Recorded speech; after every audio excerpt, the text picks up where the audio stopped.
ہفتہ ولایت کی آج 5ویں محفل کا آغاز تلاوت کلام پاک سے ہو چکا ہے۔ جیسا کہ معلوم ہو کہ آج کی محفل کو خطاب فرمائیں گے حجت الاسلام والمسلمین عالی جناب مولانا مصطفیٰ علی خان شمیل صاحب اس محفل کو خطاب فرمائیں گے۔ اول شورا کرام اپنا کلام پیش کریں گے۔ ہمارے درمیان میں عالی جناب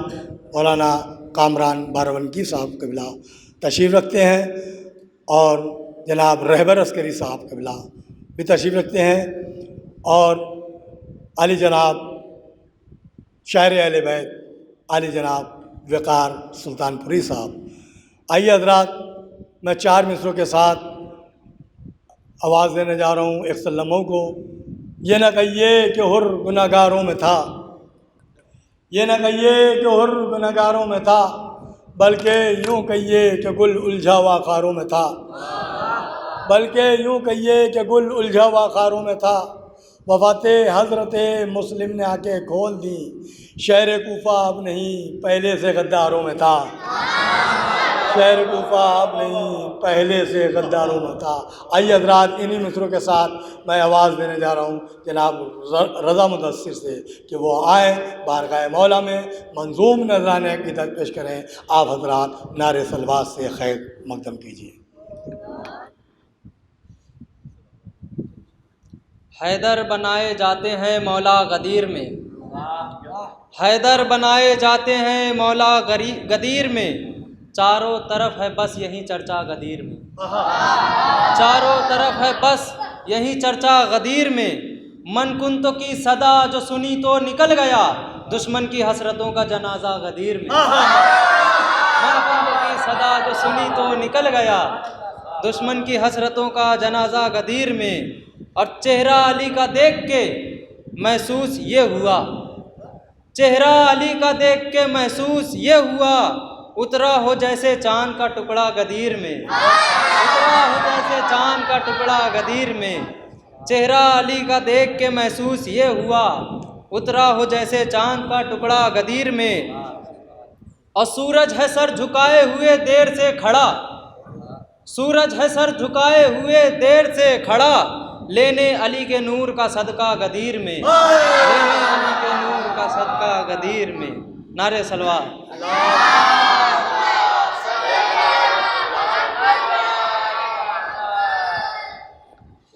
4 مصرے۔ جہاں دیکھو مسلح پر ہی بھائی جان ہوتے ہیں، جہاں دیکھو مسلح پر ہی بھائی جان ہوتے ہیں، غدیرے خم کی باتوں سے مگر انجان ہوتے ہیں، جہاں دیکھو مسلح پر ہی بھائی جان ہوتے ہیں، غدیرے خم کی باتوں سے مگر انجان ہوتے ہیں۔ کہا بی بی نے تو 2 لاکھ کا بکرا اٹھا لائے، یہ قربانی نہیں کرتے ہیں خود قربان ہوتے ہیں۔ نعرے صلوات۔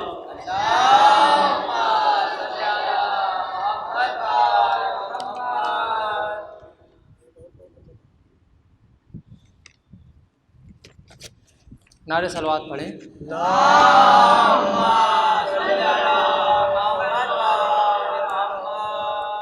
عباس بن کے نکلا فلک پر وفا کا چاند، عباس بن کے نکلا فلک پر وفا کا چاند، اب نہ کبھی غروب ہوگا کربلا کا چاند۔ اس آسماں کے چاند سے عباس کی مثال، اس آسماں کے چاند سے عباس کی مثال، یہ ہے دعا کا چاند وہ ہے بے دعا کا چاند، یہ ہے دعا کا چاند وہ ہے بے دعا کا چاند۔ نعرے صلوات۔ اب 4 مصروں کے ساتھ میں شاعر کو آواز دینے جا رہا ہوں کہ شاعر کے در پر مدح کی قیمت لیے ہوئے، شاعر کے در پر مدح کی قیمت لیے ہوئے، رضواں ادب سے بیٹھا ہے جنت لیے ہوئے، شاعر کے در پر مدح کی قیمت لیے ہوئے، رضواں ادب سے بیٹھا ہے جنت لیے ہوئے،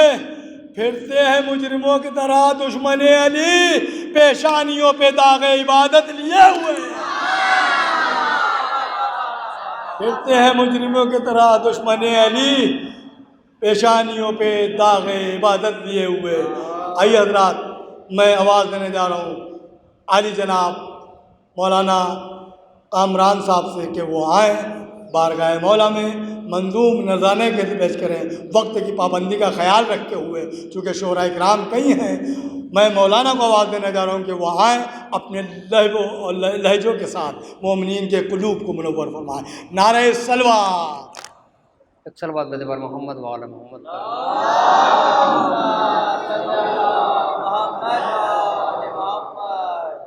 کہ اس کو مولا تیری مدحت نہیں اچھی لگتی، اس کو مولا تیری مدحت نہیں اچھی لگتی، اس کو مولا تیری مدحت نہیں اچھی لگتی، اس کو مولا تیری مدحت نہیں اچھی لگتی، سچ ہے جھوٹے کو حقیقت نہیں لگتی، سچ ہے جھوٹے کو حقیقت نہیں اچھی لگتی۔ شعر حاضر کرتا ہوں فرش رضا کے حوالے سے۔ اس کو مولا تیری مدحت نہیں اچھی لگتی، اس کو مولا تیری مدحت نہیں اچھی لگتی، سچ ہے جھوٹے کو حقیقت نہیں اچھی لگتی، تو مادر حضرت شبیر یہاں آتی ہے، مادر حضرت شبیر یہاں آتی ہے، فرش محفل پہ سیاست نہیں اچھی لگتی، فرش محفل پہ سیاست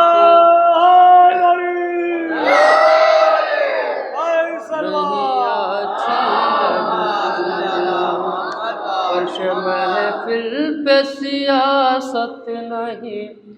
اچھی لگتی۔ ایک صلوات دے دے محمد۔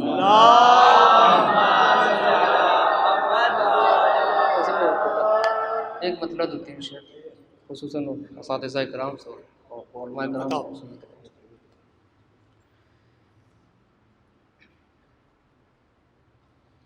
دل کو ان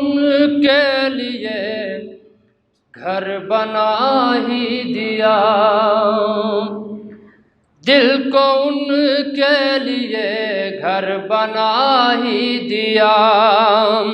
دل کو ان کے لیے گھر بنا ہی دیا، پھر علی نے مقدر بنا ہی دیا، پھر علی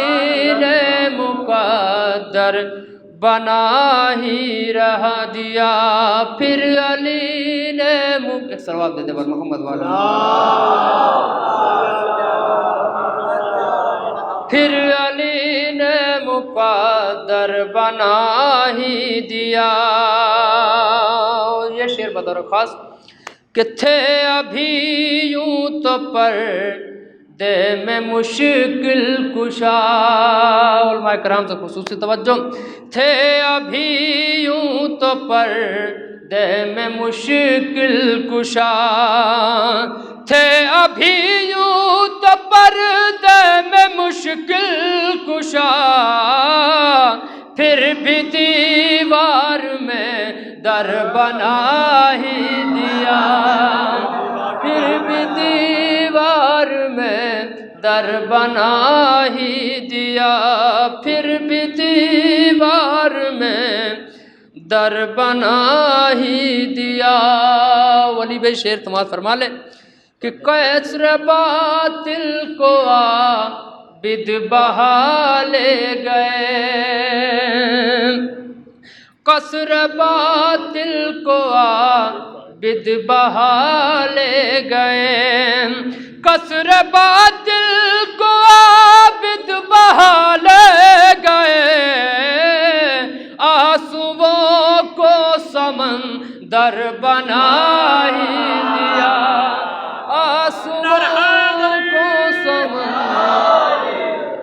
آنسوؤں کو سمندر بنا ہی دیا، پرورش کر کے بانوں نے بے شیر کو، پرورش کر کے بانوں نے بے شیر کو، 6 مہینے میں حیدر بنا ہی دیا، 6 مہینے میں حیدر،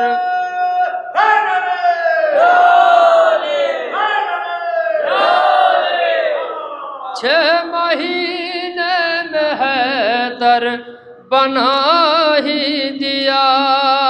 6 مہینے میں حیدر بنا ہی دیا، بدلہ زینب کو لینا ہوا جس گھڑی، بدلہ زینب کو لینا ہوا جس گھڑی، اپنے لفظوں کو خنجر بنا ہی دیا، اپنے لفظوں کو خنجر بنا ہی دیا، اپنے لفظوں کو خنجر بنا ہی دیا۔ اور یہ شعر اسی توجہ تمام اساتذہ کرام سے کہ باندھ کر سر پہ زہرا کے رومال کو، باندھ کر سر پہ زہرا کے رومال کو، باندھ کر سر پہ زہرا کے رومال کو، شہن حر کا مقدر بنا ہی دیا، شہن حر کا مقدر،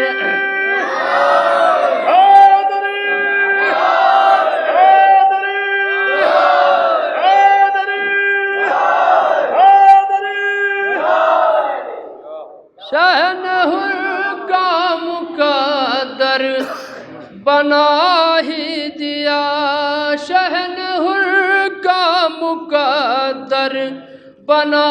ہی دیا۔ اور اس سلسلہ کا آخری شعر سماعت فرما لیں، شہن حر کا مقدر بنا ہی دیا،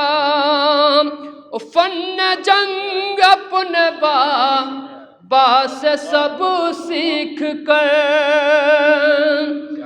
فن جنگ اپنے بابا سے سب سیکھ کر، فن جنگ اپنے بابا سے سب سیکھ کر، خود کو غازی نے لشکر بنا ہی دیا، خود کو غازی نے لشکر،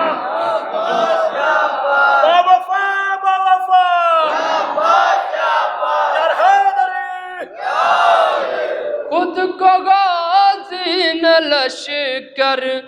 بنا ہی دیا، پھر علی نے مقدر بنا ہی دیا۔ صلوات پر محمد وعلی محمد۔ پھر غازی نے لشکر بنا دیا۔ مولا عباس کا تذکرہ کر رہے تھے، جناب حر کا تذکرہ کیا، جناب کامران صاحب نے 4 نسخوں کے ساتھ میں شاعر کو آواز دینے جا رہا ہوں کہ شکستہ آپ کا اتہاس لکھ دیا جائے، شکستہ آپ کا اتہاس لکھ دیا جائے، ہر ایک ورق پہ فقط پیاس لکھ دیا جائے، سرے غرور اٹھانے لگی ہے پھر موجیں، سرے غرور اٹھانے لگی ہے پھر موجیں، چلو فرات پہ عباس لکھ دیا جائے، چلو فرات پہ عباس لکھ دیا جائے، چلو فرات۔ آئیے حضرات انہی مصروں کے ساتھ میں وعد دینے جا رہا ہوں علی جناب مولانا رہبر عسکری صاحب سے کہ وہ آئیں بارگاہ مولا میں منظوم نذران عقیدت پیش کریں. نعرے صلوات سے آپ حضرات خیر مقدم کیجیے. باواز بلند سلوات.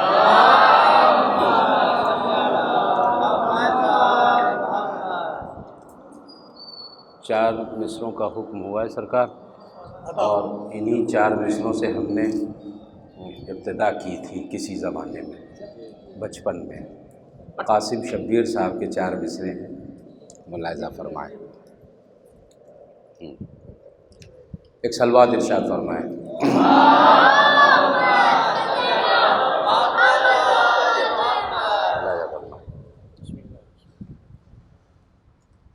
بلندیوں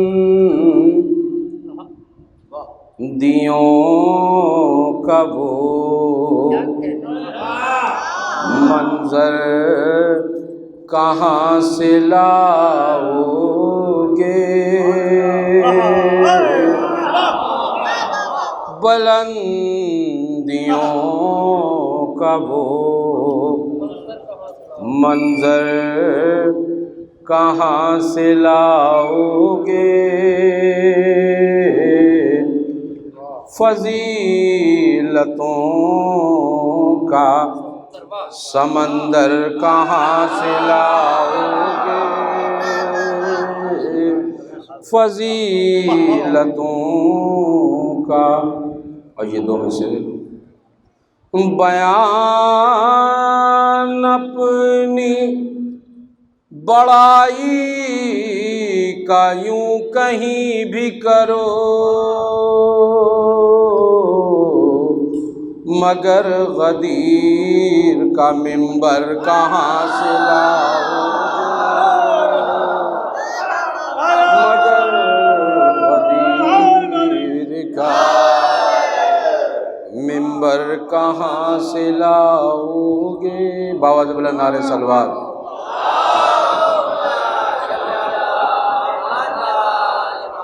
چار سے اور پیش کر رہا ہوں، ملاحظہ فرمائیں. دیکھیے گا حضور، عشق وقار صاحب میں سے سنیے ذرا سا. عشق ابو تراب قضا کر رہے ہیں لوگ، عشق ابو تراب قضا کر رہے ہیں لوگ، اے کس بات کی نماز ادا کر رہے ہیں لوگ، کس بات کی نماز ادا کر رہے ہیں لوگ، اور جنت کے وارثوں سے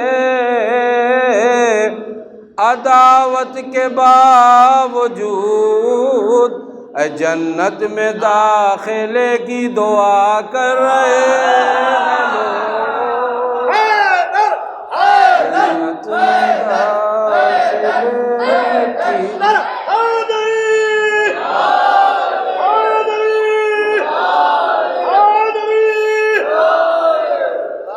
بس ایک ربائی اور پیش کر رہا ہوں، اس کے بعد شاید وقار صاحب ہیں ملاحظہ فرما لیں. یہ بھی چار مصرے ملاحظہ فرمائیں. احمد بھی تھے حسن بھی، احمد بھی تھے علی بھی، حسن اور حسین بھی، احمد بھی تھے علی بھی، حسن اور حسین بھی، پہچان پنجتن کی بنا سیدہ کا نور، احمد بھی تھے علی بھی، حسن اور حسین بھی، پہچان پنجتن کی بنا سیدہ کا نور، ہوتی جور بیٹیاں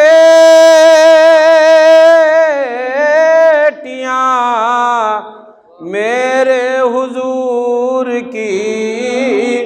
ہوتی جو اور بیٹیاں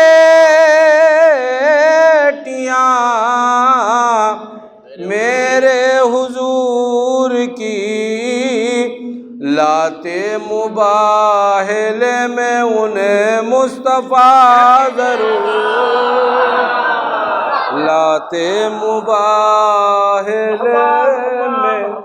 انہیں مصطفیٰ ضرور۔ ایک باواز بلند نعرہ صلوات۔ کیا بہترین کلام پیش کر رہے تھے جناب رہبر عسکری صاحب، یعنی اس کے ابوتراب قضا کر رہے ہیں لوگ، اس بات کی نماز ادا کر رہے ہیں لوگ، جنت کے وارثوں کے عداوت کے باوجود جنت داخلے کی دعا کر رہے ہیں لوگ۔ یہ اس کے خالق تھے جناب رہبر عسکری صاحب۔ دیکھیں 4 مصرے، اس کے بعد میں شاعر کو ترنم یعنی بہترین کلام پیش کرنے ہیں جناب وقار صاحب بیٹھے ہیں۔ بڑائی غرے سوم و صلات دیکھیں گے، بڑائی غرے سوم و صلات دیکھیں گے، عزائے شاہ پہ الجھیے بات دیکھیں گے، عزائے شاہ پہ الجھیے بات دیکھیں گے، رسول اجر رسالت ضرور مانگے گا، رسول اجر رسالت ضرور مانگے گا، ملے گی حشر میں کیسے نجات دیکھیں گے، ملے گی حشر میں کیسے بڑائی کر رہے سوم و صلات دیکھیں، بڑائی کر رہے نماز کی باتیں ہو رہی ہیں، بڑائی کر رہے سوم و صلات دیکھیں گے، عزائے شاہ پہ الجھیے بات دیکھیں گے، رسول اجر رسالت ضرور مانگے گا، رسول اجر رسالت ضرور مانگے گا، ملے گی حشر میں کیسے نجات دیکھیں گے، ملے گی حشر میں کیسے نجات دیکھیں گے۔ آئیے حضرات انہی مصروں کے ساتھ میں آواز دینے جا رہا ہوں جناب وقار سلطان گری صاحب سے کہ وہ آئے بارگاہ مولا میں ایک صلوات اور بھیجیں گے۔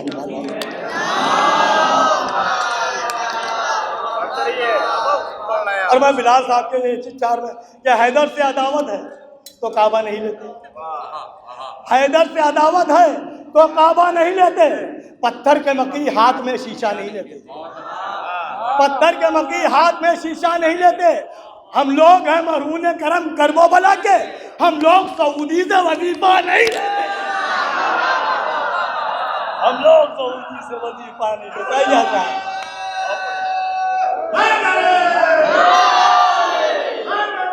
اچھا 4 مصرے اور چونکہ وقار صاحب کہہ رہے تھے 4 مصرے اور دیکھیں کہ سیلاب آ رہا ہے گناہوں کے شہر میں، سیلاب آ رہا ہے گناہوں کے شہر میں، دیکھو کبھی حسین کا دامن نہ چھوڑنا، سیلاب آ رہا ہے گناہوں کے شہر میں، دیکھو کبھی حسین کا دامن نہ چھوڑنا، اور دورے ستم میں جتنا بھی گزرے گزار لو، دورے ستم میں جتنا بھی گزرے گزار لو، لیکن کبھی یزید سے رشتہ نہ جوڑنا۔ لیکن آئیے حضرات انہی مصروں کے ساتھ میں آواز دینے جا رہا ہوں مترنم شاعر علی جناب مولانا وقار صاحب کہ وہ آئیں بارگاہ مولا میں منظوم نذرانے کے لیے پیش کریں، نعرے صلوات سے آپ حضرات استقبال کریں۔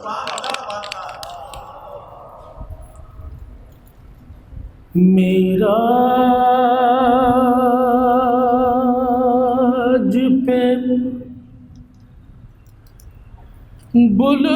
بلوانا ہے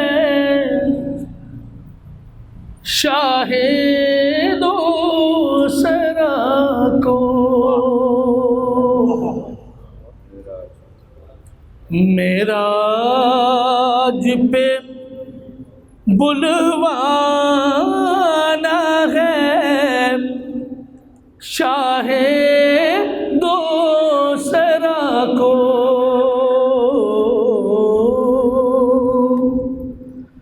معراج پہ بلوانا ہے شاہ دوسرا کو،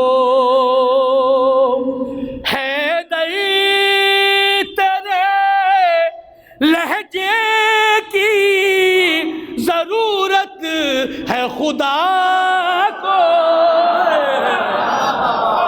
معراج پہ بلوانا ہے شاہ دو سرا کو، حیدر تیرے لہجے کی ضرورت ہے خدا کو، حیدر تیرے لہجے کی ضرورت ہے خدا کو۔ شعر ملازم بس چند لکیروں کے سوا کچھ نہ ملے گا، بس چند لکیروں کے سوا کچھ نہ ملے گا، قرآن سے ہٹا لیجئے گئے نقطہ با کو،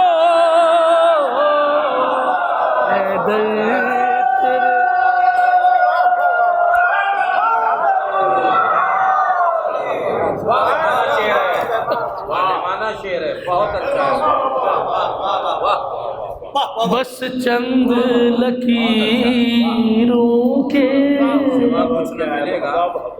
سوا کچھ نہ ملے گا، بس چند لکیروں کے سوا کچھ نہ ملے گا، قرآن سے ہٹا لیجئے گئے نقطہ با کو، حیدر تیرے لہجے کی ضرورت ہے خدا کو، حیدر تیرے لہجے کی ضرورت ہے خدا کو۔ ولی بھائی یہ شعر دیکھیے گا خاص، دیکھیے بطور خاص، غربت کی ہوا اس کو کبھی چھو نہیں سکتی، غربت کی ہوا اس کو کبھی چھو نہیں سکتی، قافیہ دیکھیے گا شاید چلا، غربت کی ہوا اس کو کبھی چھو نہیں سکتی، جو روز سلامی دے غریب الغرباء کو،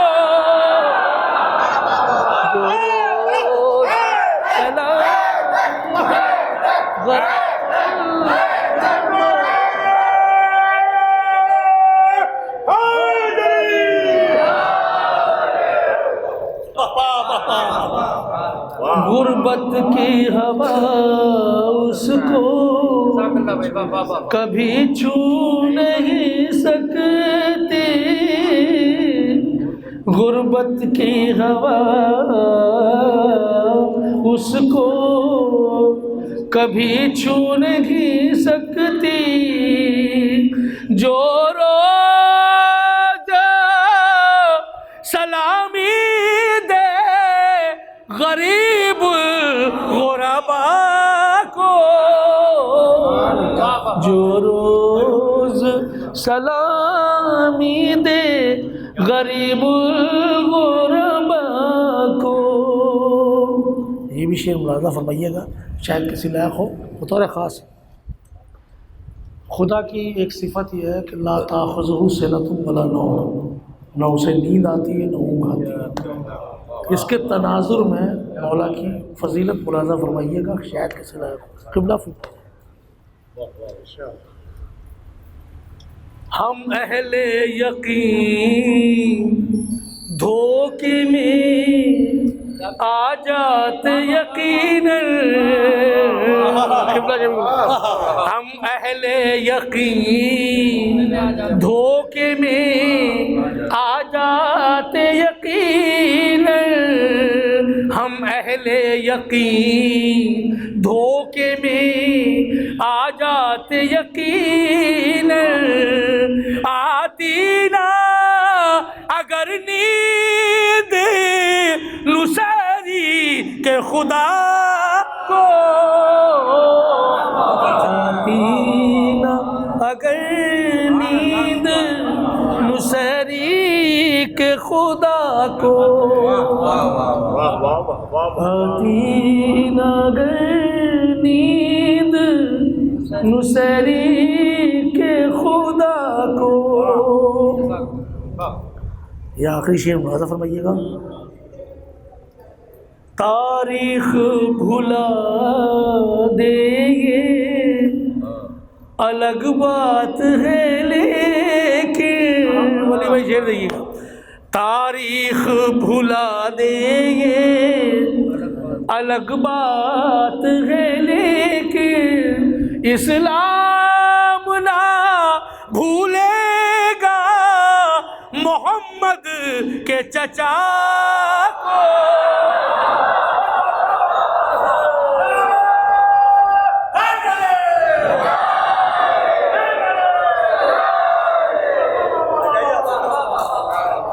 تاریخ بھلا دے الگ بات ہے لیکن، تاریخ بھلا دے الگ بات ہے لیکن، اسلام نہ بھولے گا محمد کے چچا کو، اسلام نہ بھولے گا محمد کے چچا کو۔ صلوات محمد۔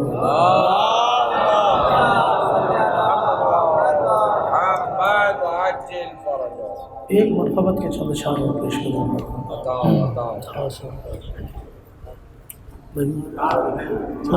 جی۔ اچھا تو بس 3 ہی 4 شعر بطور خاص ملاحظہ فرمائیں۔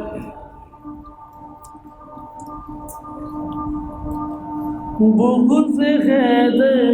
کی دیمک جسے چاٹ لے، بغض حیدر کی دیمک جسے چاٹ لے، وہ شجر آشیانے کے لائق نہیں۔ خاص طور سے بغض حیدر کی دیمک جسے چاٹ لے، وہ شجر آشیانے کے لائق نہیں، جو نبی کے زمانے کے ٹھکرائے ہیں وہ کسی بھی زمانے کے لائق نہیں،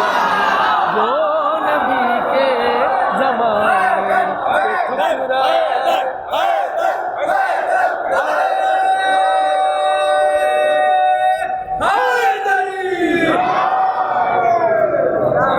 جو نبی کے زمانے کے ٹھکرائے گے وہ کسی بھی زمانے کے لائق نہیں۔ شعر ملاحظہ کیجیے گا۔ بعد سرور یزید ایسا رسوا ہوا، اس کے بیٹے نے اس پر تبرہ کیا۔ سرور یزید ایسا رسوا ہوا، اس کے بیٹے نے اس پر تبرہ کیا، اور لعنتوں نے گریباں پکڑ کر کہا، لعنتوں نے گریباں پکڑ کر کہا، تو کہیں منہ دکھانے کے لائق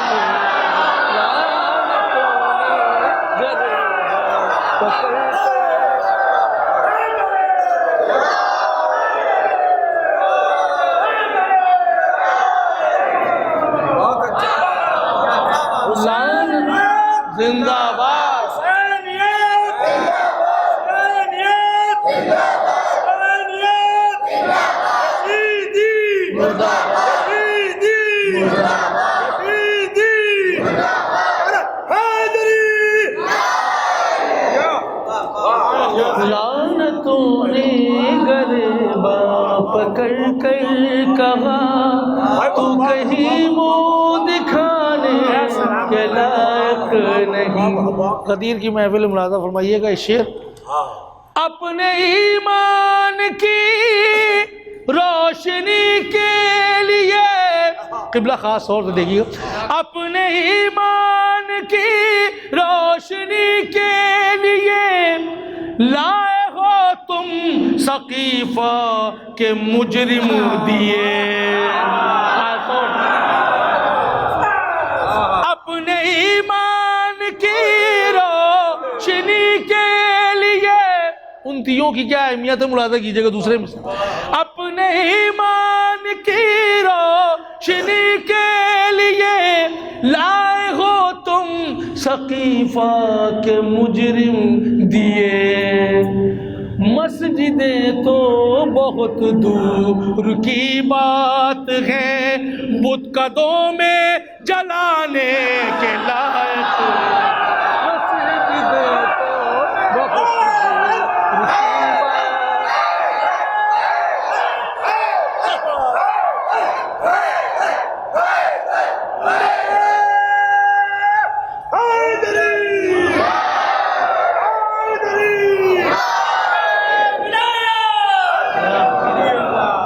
مسجدیں تو بہت دور کی بات ہے بت قدوں میں جلانے کے لائق نہیں. مسجدیں تو بہت دور. یہ بھی شعر دیکھیے گا بطور خاص. دور والوں کو قربا سے کیا واسطہ. آیت اللہ خاص طور دور والوں کو قربا سے کیا واسطہ غار والوں کو تربا سے کیا دور والوں کو قربا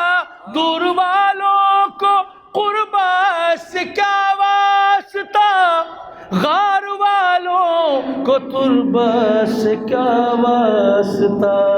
اور ان کو پہلو میں کس نے یہ دفنا دیا ان کو پہلو میں کس نے یہ دفنا دیا. پاس میں جو بٹھانے کے لائق ان کو پہلو میں یہ دفنا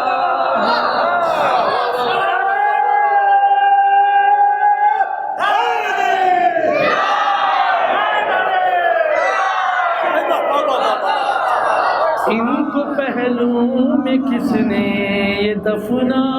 دیا. پاس میں جو بٹھانے کے لائق نہیں پاس میں جو بٹھانے کے لائق نہیں. ایک شعر اور ملاحظہ کرنا. ایک محمد کی دو ایسی ازواج تھی ایک محمد کی دو ایسی ازواج تھی یہ بھی اچھا ہوا لاولد رہ گئی. ایک محمد کی دو ایسی ازواج تھی یہ بھی اچھا ہوا لاولد رہ گئی. اور نام بھی اس قدر ان کے مکروہ ہے پاک ہونٹوں پلانے کے لائق نہیں. نام بھی اس قدر ان کے مکروہ ہے. اور آخری شعر محرم قریب ہے مولا کے چاہنے والے تشریف فرمائے. ایک شعر عالم کے حوالے سے پرچم کے حوالے سے پیش کروں خاص طور سے دیکھیے گا. بغض حیدر کی دیمک جسے چاٹ لے وہ شجر آشیانے کے لائق نہیں. ایک شعر اور ہے کہ صبر جنت کا منظر ہے ان کے لیے صبر جنت کا منظر ہے ان کے لیے، تشنگی جام کوثر ہے ان کے لیے، صبر جنت کا منظر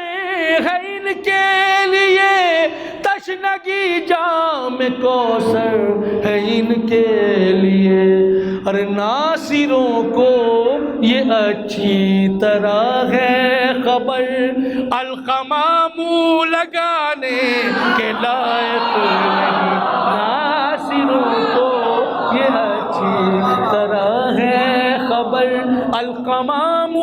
لگانے کے لائق۔ آخری شعر اور آپ کی زحمت تمام۔ یہ شرف، ولی بھائی شعر دیکھیے گا، یہ شرف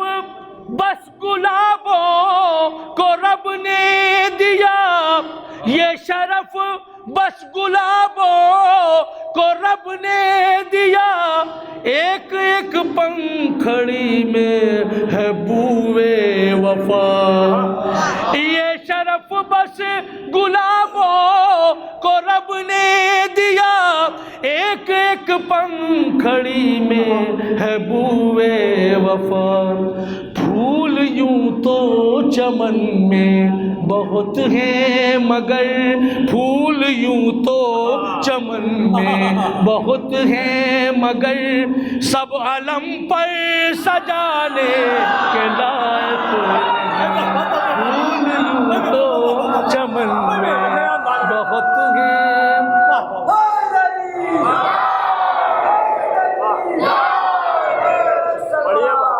یہ شرف بس گلابوں کو رب نے دیا، ایک ایک پنکھڑی میں ہے بوئے وفا، پھول یوں تو چمن میں بہت ہیں مگر، سب علم پر سجانے کے لائق نہیں، بغض حیدر کی دیمک جسے چاٹ لے۔ یہ جناب وقار صاحب آپ کے روبرو تھے۔ اب میں بڑی ادب و احترام کے ساتھ آواز دینے جا رہا ہوں حجت الاسلام والمسلمین عالی جناب مولانا مصطفیٰ علی خان صاحب سے، کہ وہ آئیں اپنی نورانی تقریر سے مومنین کے قلوب کو منور فرمائیں۔ نعرہ صلوات۔ اعوذ باللہ من الشیطان اللعین الرجیم، بسم اللہ الرحمن الرحیم، الحمد للہ الذی ہدانا لہذا وما كنا لنہتدی لولا ان ہدانا اللہ، لقد جاءت رسل ربنا بالحق، والحمد للہ الذی جعلنا من المتمسکین بولایت امیر المؤمنین والائمۃ الہادیین المہدیین، ثم الصلاة والسلام والتحیۃ والاکرام علی سیدنا ومولانا ومولا الثقلین جد الحسن والحسین بالقاسم مصطفیٰ محمد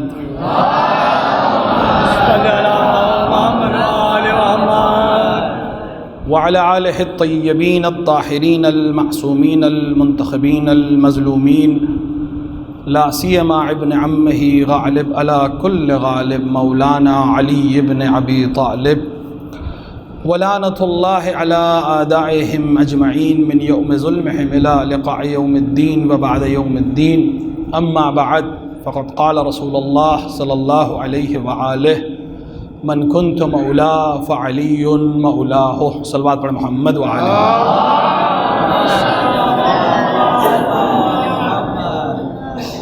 ظاہر ہے کہ اتنے بہترین اشعار کے بعد نثر کا کوئی مقام رہ نہیں جاتا ہے، لیکن بہرحال اس حدیث کے ذیل میں رسول نے جو حکم بھی دیا تھا صرف اس کو پورا کرنے کے لیے اور بارگاہ رسالت میں یہ عرض کرنے کے لیے کہ آپ کی جو وصیت تھی اور نصیحت تھی اس حدیث کے سلسلے میں کہ جس تک پہنچے وہ دوسرے تک پہنچائے، ہم اس رمضے میں شامل ہو جائیں اور اس مجمع میں شامل ہو جائیں کہ رسول اکرم کی یہ بہت مشہور معروف حدیث کے جس کے سلسلے میں مسلسل یہ محافل منعقد ہو رہی ہیں، اور بہترین طریقہ ہے اور بہترین کہا جائے اقدام ہے کہ اس پورے ہفتے غدیر سے لے کر مباحلے تک اس طرح کی محافل ہوں، اور الحمدللہ آقائے میلانی نے بھی اس کی تائید کر کے ایک طرح سے قوت بخشی ہے اور ایک طرح سے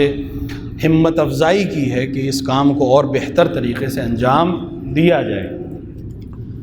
رسول اکرم اور واقعہ غدیر کا جتنا بھی ہم ترویج کریں، جتنی بھی اس کو لوگوں تک پہنچائیں، یہ کم نہیں ہے۔ یعنی کسی کے ذہن میں اگر یہ آئے کہ بہت بات ہو گئی اور بہت غدیر کی بات ہو گئی اور بہت غدیر کے ممبر کی بات ہو گئی، جیسا کہ بہت سے لوگوں کو ناگزیر گزرتی ہے یہ باتیں اور یہ محفلیں اور اس طرح کے اشعار اور اس طرح کی گفتگو، تو ان کو بتانے کی ضرورت ہے کہ ابھی بھی بہت سے ایسے مسلمان ہیں دنیا میں جن کو اس واقعے کی خبر نہیں ہے۔ غیر مسلمان کی تو بات ہی نہیں ہے، بہت سے ایسے مسلمان آپ کو مل جائیں گے جن کو اس واقعے کی خبر ہی نہیں ہے، جبکہ یہ تاریخ کا ایک بہت اہم واقعہ ہے۔ اور وہ مسلمان جس نے رسول کے ہر فعل کو نقل کیا، رسول کی ہر سنت کو نقل کیا، رسول کے ہر عمل کو نقل کیا، اس نے اس واقعے کو کیسے فراموش کر دیا، یہ خود ایک لمحہ فکریہ بھی ہے اور جا طلب ہے کہ اس پر تحقیق کی جائے کہ آخر یہ کیوں ہوا اور کیسے ہوا۔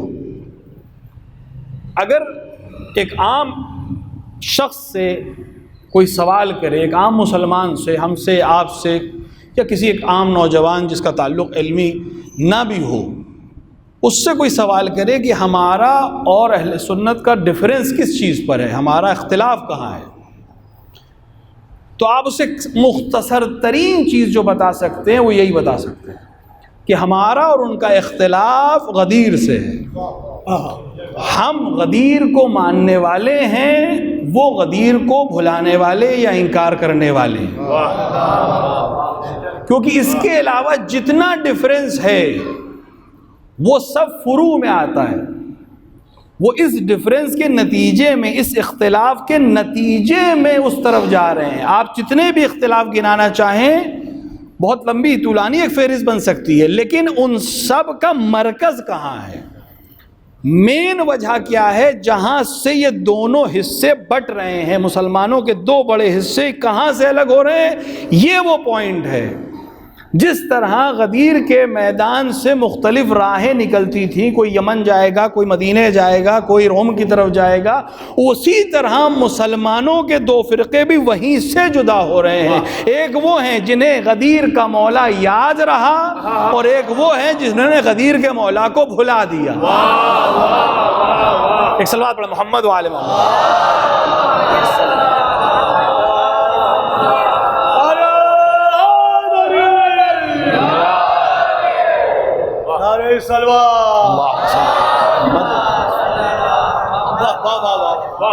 اور جب یہ اتنا اہم واقعہ ہے کہ ان مسلمانوں کے دو بڑے فرقے جو وجود میں آئے یا دو بڑے مذاہب جو وجود میں آئے اور اس کے بعد وہ الگ الگ شعبوں میں بٹتے چلے گئے، وہ یہیں سے شروع ہو رہا ہے، تو یہ تاریخ میں ہے کیوں نہیں ہے، نہیں یعنی ان کے پاس کیوں نہیں ہے، ہمیں تو معلوم ہے، ہم تو اتنا دہرا رہے ہیں کہ یاد ہو جائے انہیں بھی، اور اسی لیے ضرورت ہے اس کو دہرانے کی اور بار بار بتانے کی، کیونکہ جتنے بھی معاملات ہیں اور آج تک ہیں، یعنی کہ اسی وقت ہوئے اور ختم ہو گئے، آج تک جتنی پریشانی مسلمان کو ہو رہی ہے، اس آن بھی اگر کسی مسلمان کا، نہ صرف مسلمان کا، اگر کسی بے گناہ کا خون اس روئے زمین پر گر رہا ہے، چاہے وہ مسلمان ہو یا غیر مسلمان، تو اس کی وجہ صرف یہ ہے کہ غدیر کے مولا کو بھلا دیا گیا۔ اگر رسول کے اعلان کو تمام مسلمان قبول کر لیتے تو آج روئے زمین پر عدل اور انصاف قائم ہوتا، کسی بھی مظلوم پر کوئی ظلم کرنے والا نہ ہوتا، اور اس چیز کو دنیا تک پہنچانے کی ضرورت ہے کہ آخر یہ کیسے ہوا کہ وہ مسلمان جو ہر چیز یہ لکھ رہا ہے رسول کی، اس نے اتنا اہم واقعہ نہیں درج کیا۔ اگر آپ کسی عام مسلمان سے جس نے تھوڑی بہت تاریخ پڑھی ہو، تھوڑا بہت رسول کے سلسلے میں جانتا ہو، اس سے اگر آپ پوچھیں کہ رسول کا آخری خطبہ کہاں تھا، تو وہ کہاں کی بات کہے گا؟ وہ کہے گا عرفہ میں، عرفات میں رسول نے آخری خطبہ دیا۔ تمام مسلمان اگر آپ ان سے پوچھیں گے کہ رسول کا آخری خطبہ کہاں ہے تو منا کا نام لے گا یا عرفات کا نام لے گا؟ اور سب کو خطبہ منا خطبہ منا خطبہ منا یاد ہے کہ وہ 10 ذی الحجہ کو آخری خطبہ رسول نے دیا ہے، اور تاریخوں میں وہ مل جائے گا آپ کو۔ حالانکہ اس خطبے میں بھی رسول نے ایک بات کہی تھی، اور کمال یہ ہے کہ ہر چیز سننے والا مسلمان، حتیٰ وہ سرگوشی جو رسول نے اپنے چچا سے کی تھی، وہ سرگوشی جو رسول نے چچا سے کی یا چچا نے رسول سے کی، اور اس کو سن لیا تمام مسلمانوں نے، اور آج تک کفر کا فتویٰ اس سرگوشی کے اوپر دیتے ہیں، ان کو رسول کے خطبے نہیں سنائی دیتے۔ منا کے خطبے کی بات اگر کی جائے تو خطبہ منا میں راوی کیا کہتا ہے کہ رسول نے منا میں خطبہ دیتے ہوئے فرمایا کہ میں تمہارے درمیان، اس جملے سے پہلے رسول نے ایک اور جملہ فرمایا کہ میرے بعد 12 نقیب یا 12 خلیفہ ہوں گے، اور اس کے بعد راوی کیا کہتا ہے، اور اس کے بعد رسول نے کچھ کہا جو میں سن نہیں سکا۔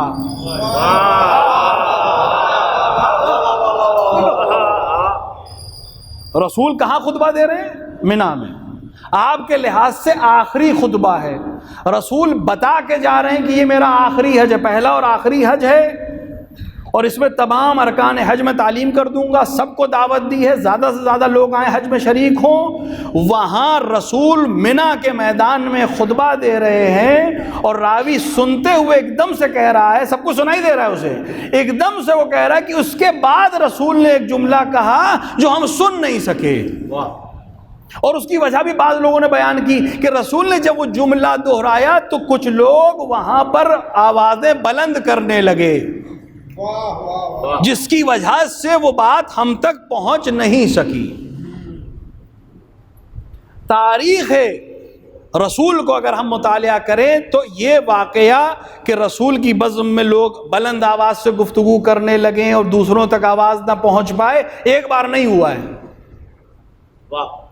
اگر ہم غدیر کو مرکز بنا لیں تو غدیر سے پہلے بھی ایک بار ہوا ہے اور غدیر کے بعد بھی ایک بار ہوا ہے۔ ایک منا میں کہ راوی کہہ رہا ہے کہ رسول نے کہا کہ میرے بعد 12 خلیفہ ہوں گے، پھر رسول نے کچھ کہا لیکن مجھے سنائی نہیں دیا کیونکہ قریش کے لوگ آپس میں بلند آواز میں گفتگو کرنے لگے۔ اور ایک قصہ ہم سب کو معلوم ہے کہ جب رسول نے قلم اور دوات طلب کی تب بھی وہاں آپس میں جھگڑا ہو گیا، نزاع ہو گیا، اتنی بلند آواز میں گفتگو ہوئی کہ آخر رسول نے سب کو وہاں سے دور کر دیا۔ اگر ہم اس کو اینالائز کریں تو جب رسول خدا اپنے بعد خلافت کی یا امامت کی یا نقیب کی یا جانشین کی بات کرتے تھے تو قریش آوازوں کو بلند کرتے تھے اور اصل بات کو لوگوں تک پہنچنے سے روکتے تھے۔ غدیر سے پہلے بھی ہو گیا، اور ظاہر ہے جو رسول کو رسول بنانے والا ہے اسے معلوم ہے کہ بعد میں بھی یہ ہوگا۔ منا میں جو ہو چکا ہے یہ مدینے میں بھی ہوگا، لہذا وہ جو سب کے پلانز کو فیل کرنے والا ہے، جو اصل پلاننگ کرنے والا ہے، وہ رسول سے کہہ رہا ہے اب ہم ایسی جگہ اقدام کریں گے جہاں ان کے فرشتوں کو بھی خبر نہ ہو کہ آپ ایسا اعلان کر سکتے ہیں۔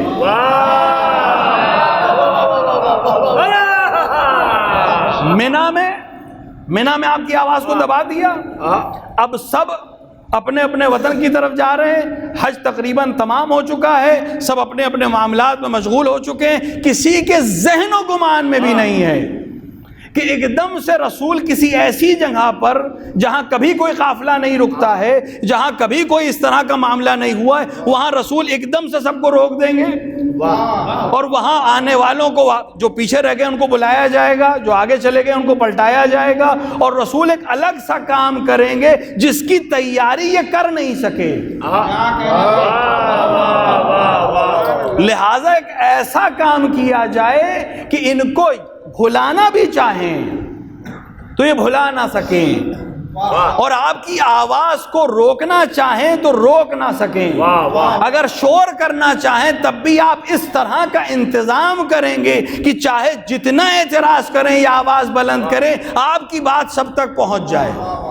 لہٰذا ملتا ہے اس پورے 3 گھنٹے کے خطبے میں 3 گھنٹہ کیوں لگا اس خطبے کو؟ کیونکہ ریپیٹیشن ہو رہا ہے وہاں پہ، رسول نے انتظام کرایا، پورا ایکو سسٹم آج کا رسول نے اسی دن نصب کر دیا۔ یہ خود ہمیں ایک تعلیم دی کہ جب غدیر کی گفتگو ہو تو بلند آواز سے ہو، لاؤڈ اسپیکر پہ ہو، ایکو کے ساتھ ہو۔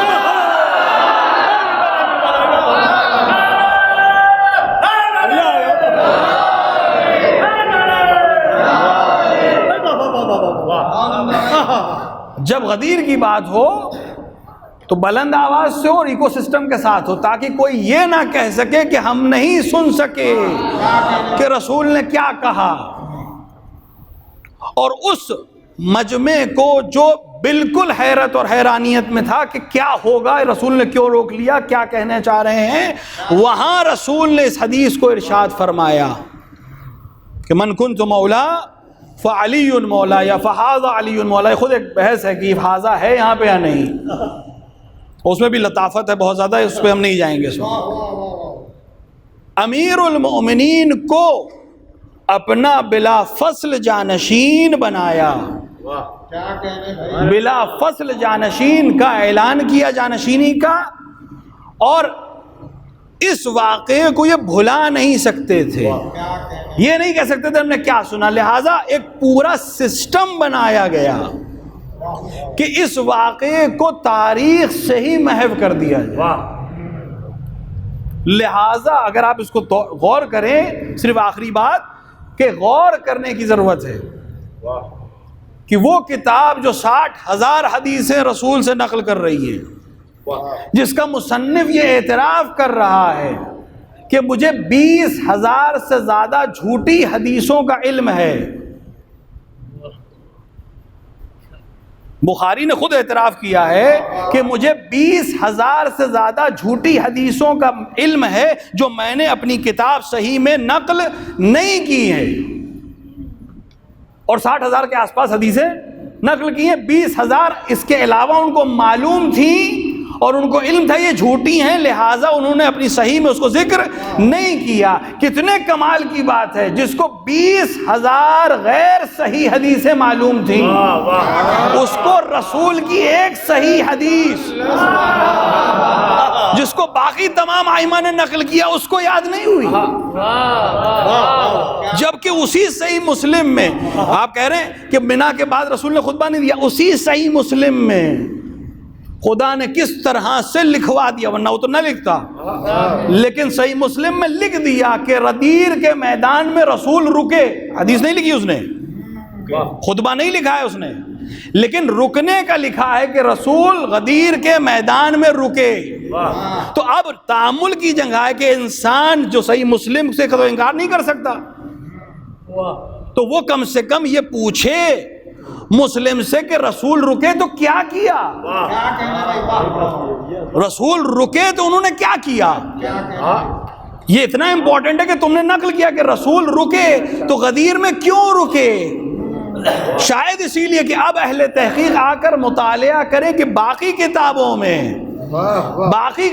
میں وہ خطبہ الگ الگ ٹکڑوں میں ضرور مل جائے گا، اکٹھا تو نہیں ملے گا لیکن الگ الگ ٹکڑوں میں مل جائے گا،